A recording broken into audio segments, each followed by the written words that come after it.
Nowhere near, I mean, I'm like, this is why you don't try to, because you can default to trying to go early all the time, but when you miss 90% of them, that's not a good strategy. So come on, keep trying to adjust. Oh, nice. I don't know. Well, yeah, that's what you're figuring out. There's no obvious clue. Nice, good. You rushed it a little bit too much, but that's okay. Take your time, take your time, take your time. Nice! That felt like the other. I heard it on the path.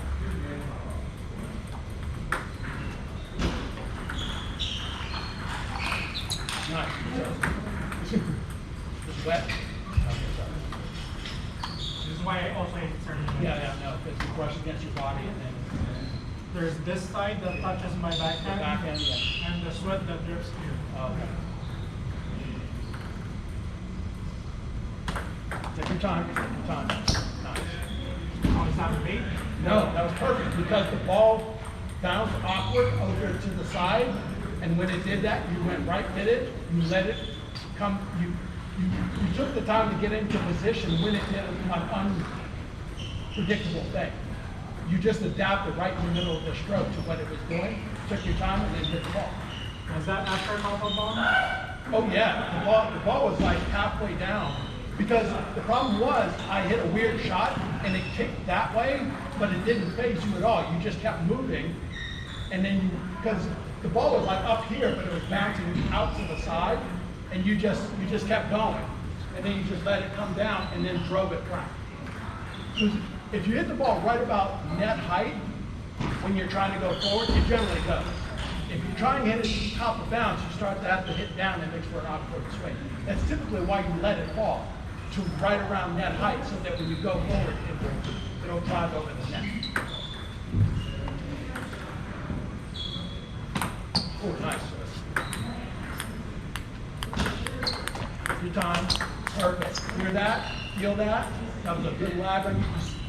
You could have waited a little bit longer, but that was in your sweet spot because I heard the click on the rubber, and you drove it nice and strong. The only thing I would emphasize is maybe if you want more safety, wait longer and spin it. But if you want to drive it, don't go any earlier than that. So you drove that shot. It was right in your sweet spot. It was perfect. I heard the click. It was okay. It was just on the backside of too early though. Borderline too early. It was in your zone. It was good. It was borderline too early. If you wanted more spin, you could have waited longer to have a safer shot. But you give up speed for spin.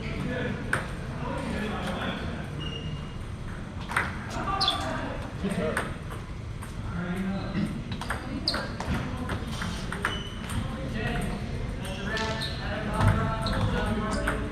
Nice. Yes. Yes. Yeah, that adjustment. You can actually wait a little bit longer too. You're still like hybrid. You're so afraid that you're going to miss the opportunity to swing at the ball that you barely slowed it. You barely timed it right. You still got it because I heard the clip. But you're on the early side of the sweet spot. Let's say the sweet spot's like this.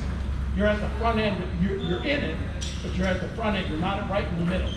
You can even wait a little bit longer.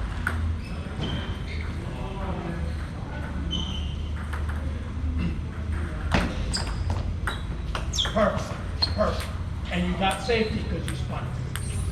So I stepped back a bit. You stepped back a bit, yeah, that's what I'm saying. All those little micro adjustments, that's what you need to give yourself time. Well, in a certain position. Yeah. You have a lot more time than you think. Because you're on a cycle where you rush your shot, you don't realize that you can recover, you can then adjust, and you can. Well, so here's what I'm trying to figure out. That's why I avoid this. Is Right. that certain transition. So what Matt said last time, like a general tip for certain transition or pendulum is depends where you're in your serve, right? Yeah. So if I aim my serve down the line, then they recover more square, right? Yes, yeah, because it's more likely that it's going to go wide. But if I do cross court, then I can kind of get Open away. up your side to give yourself room to adjust for the forehand. Yeah. So I can just like halfway, like 45 degree, right? Right. Not 45, that's too much, but Too much? yeah. Yeah, you just have to open up a little bit on your forehand side. You don't have to make it completely, it's just better to be not completely square, but 45 is too much. It's just like 20 degrees, so if this is square, just about like that. That's enough. You don't need, because if the ball sort of comes right back at you, you know, you've still got a backhand and stuff like that. You're just priming yourself to get a forehand. Like, you just want to give yourself a little bit of, so you go like this, boom, and like that. This is my angle.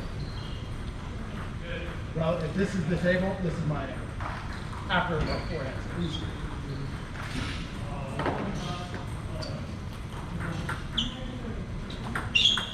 Yep. Almost like 30. Yeah, 30-ish. But I'm more forehand.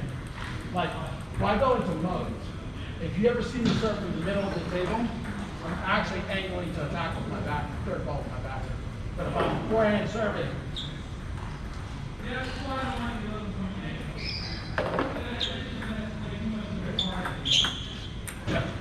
So yeah, this is about my.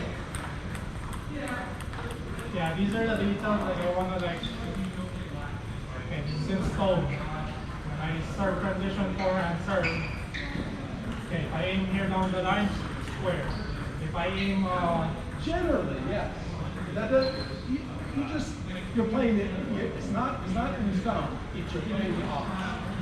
90%. You know, it's like most of the time if you serve. If I serve here, actually, when I serve here, I actually still go to the same position. when I do down the line, 45, you're not square. Why is that? Because I anticipate having to do a cross step out that for black shot. So if you do square, you're not able to do that. Or it's harder.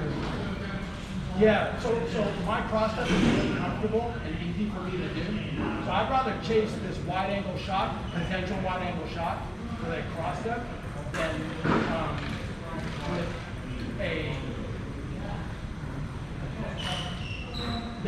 so if I go square, it's going to be very hard if they hit wide.